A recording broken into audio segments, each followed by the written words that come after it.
So, a lot of niggas want Steve banned, right? For some reason, this nigga's got the whole world by storm, and it makes sense. He's OD. This cube nigga is absolutely OD. This rectangular nigga is absolutely cooking. So people want Steve banned, and there is some merit to the idea of thinking a character is unhealthy for the meta and everything, and thinking that character needs to get neutralized so that way maybe we can get Nintendo to pay attention and stuff like that. I get it. We shouldn't let the same thing happen with Meta Knight and Bayonetta and let them take over the meta again. Yeah, I understand.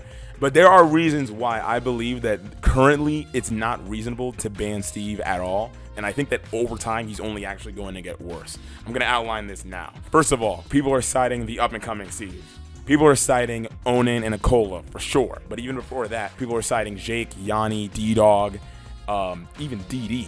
But people knew DD was nice before. But still, people are citing those characters or those players as reason why the character is so polarizing. Because once the character came out, people who suddenly started doing well were not even heard of before.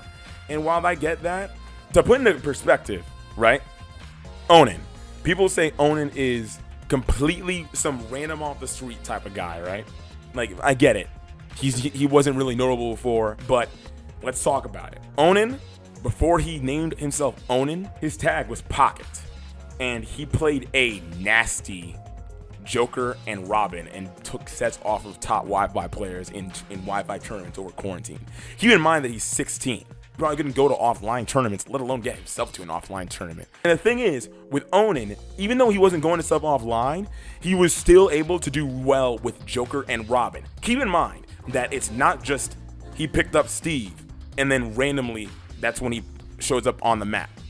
No, he was playing Robin, who is another resource management character. What happens when you're playing a resource management character? The skills will transfer to another resource management character.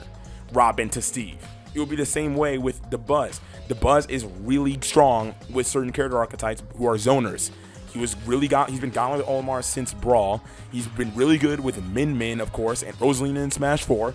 Before I even knew he played Smash, he was one of the best PlayStation All-Stars players in the world. And he was playing Evil Cole from Infamous. And he would be throwing mad grenades at fellas. It was dope. Same thing with MK Leo. Historically, MK Leo has been really good with the sword archetype. The fact that he was able to make that transfer from Robin to Steve, it speaks to him just being good at that archetype of resource management on top of character knowledge and also game knowledge to be able to do the setup. And when he beat MKLeo, he was hitting that nigga with everything that Steve basically had. It's fucking crazy. We're just now seeing niggas push that shit. Even like good C players like Jake and Yanni. There's a reason why Onin and Akola are this dominant. They're that OD. Second of all, people thinking that being a nobody, so to speak, being a nobody and not really going to tournaments as much disqualifies you from being a real player or makes you a random. There's another player from Smash 4 to the beginning of Ultimate who was top 25 in the entire world on PGR and all that joint, and he didn't even own the fucking game. Guess. It's Wadi. Wadi did not own the fucking game. Wadi didn't even own I don't even know that nigga owned a Wii U. And he was godlike with fucking Mewtwo and Rob. Is he a random? No. You know how Wadi got so nice at Smash without practicing the game? And you know how so many people did back in the Brawl days? From Brawl to Smash 4? How they became nice? From fucking All Is Brawl. They were All Is Brawl and Anders Ladder kids. There are other players that are Wi-Fi warriors. Spargo, aka top 3 in the world, Spargo. Skittles, Dark Wizzy, Sonics. Sonics had the most OD losers run ever. He was already before I knew about Sonics on Wi-Fi. I only knew him as the nigga that got second to a fucking Charizard on the PR in Dominican Republic back in Smash 4 on one of their PRs. And now that nigga is made the most terrific losers run in all Smash history, debatably, and then won CEO. So yeah, that nigga is just nice, and he's also a Wi-Fi warrior, but he's a random, right? Don't say that shit about Onin. If you're gonna say that shit about Onin, at least apply it to every, because I know it's what you Smashers are not good at, bro. You have to apply this. You can't be selective. You cannot be selected. You have to just apply it to everybody else, or you're just picking and choosing, bro. So yeah, Onin's practice up until now is just completely valid. Let's not treat him like a random scrub. Third point, right? This is gonna be a big one, right? This is gonna be the big one. This is the most contentious point. The first time I was just talking about the players, now I'm talking about the game. People saying that Steve is more broken than Brawl Meta Knight and Smash 4 Bayonetta.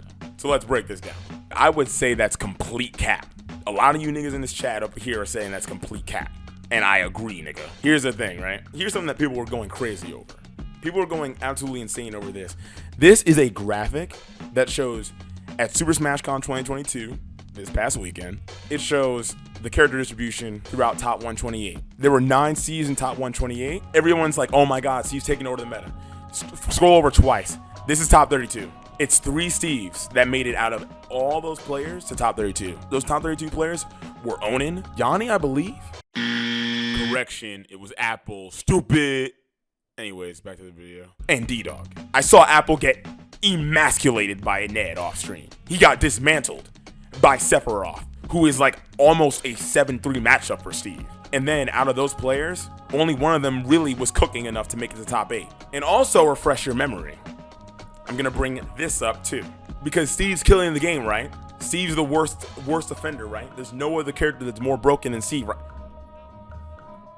4 months ago at Genesis, in top 64, there were 8 Rob mains. That means 1 out of every 8 players in the top 64 was a Rob main. Big Boss, Anathema, Zomba. Yeah.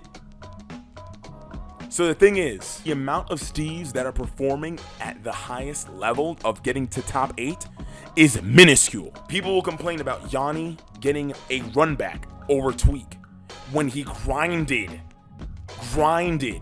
matchup analysis like a motherfucker at Invitational to get the run back. The only ones that are cooking enough to win these tournaments and create the results that niggas sensationalize are Onin and Akola. If you look at it objectively, it's not nearly as deep as the sensationalism of 9 season top 128. Oh my God. No, it's not that deep. Niggas was also saying that Smash 4 Bayonetta was not nearly as bad as Smash Ultimate Steve. If you look at Smash Cons, nigga, look at the most recent biggest tournaments for Smash 4, EVO 2018, when the game was active, and then look at Smash Con. Smash 4, 384 entrants, 6 Bayonettas. Percy kind of doesn't count because I remember he was a Mario player, but fucking 5 of fucking 8 top 8 players in this game were fucking Bayonetta players. If I scroll to Brawl at this very same tournament, there were fucking 4 Meta Knights in the top 8. Oh, but look back at this. Only 3 C's in top 32 out of the 9 that made it to top 128. And then Onin's the only one that made it to top 8 and then top 1 because he's nice. There's a certain dissonance and exaggeration that goes into comparing the dominance of Steve, which he doesn't even have yet, to fucking Bayonetta and Meta Knight, where those characters dictated the meta of the game. In Brawl, your character was legitimately, like, could your character beat Meta Knight? If so, then your character exists in the meta. Otherwise, what the fuck are you doing? No one was playing fucking Falcon in Brawl. I think it was trash. No one's playing Ike in Brawl, bro. In Smash 4? All right, cool. You want to play Smash 4? I bet. I mean, yeah, sure. Who you playing? Nigga, Pac-Man? Pac-Man, nigga? Please. Oh, keep in mind, Smash 4 was way more polarizing. If you consider where Ultimate is right now with all the characters, it's in a much better place in terms of character balance than Smash 4 or Brawl. You know why I said that if your character was better viable against Meta Knight and your character stood a chance at all? Nigga, look at fucking Smash 4. Smash 4 was just pre-patch Diddy, pre-patch Sheik, Sonic, Rosalina. And then as the game went on, it was Cloud and Bayonetta. They took over. And if your character got fucked in those matchups, then what the fuck are you doing? If your character doesn't have an answer to Rosalina just pressing the A button, what the fuck do you do? If your character doesn't have an answer to Diddy just standing there with a banana in his hand, or Sonic just sitting in place spamming spin dash shield cancel, what the fuck do you do? Nothing. You do not do anything. You have to have a counter pick. That's another thing that got noted in the chat. Wood just said that Game & Watch went up a tier in Smash 4 because he had a decent matchup against Bayonetta. That's why Meister was cooking in Smash 4 toward the end. He made Tyroy his son in Chicago. Wanna know why Waddy was so good in Smash 4? Because he played Mewtwo, who cooks in neutral against Bayonetta. Tries to jump at you in ABK? You swat her out of the air with a forward air that's frame 6 and does 14% in a game with no 1v1 multiply. And the thing is, the same thing is going to happen, and it already is happening in Smash Ultimate. We're talking about Steve and characters that oppose Steve, so to speak. Nigga, Steve loses like 5 matchups. He loses to Pokemon Trainer, Shulk. I mentioned it earlier. Ned, when he played Apple off stream, I watched that nigga with Sephiroth just zoning the fuck out of that nigga. He wasn't doing nothing. Who else beat Steve? Pikachu? Cloud? Min?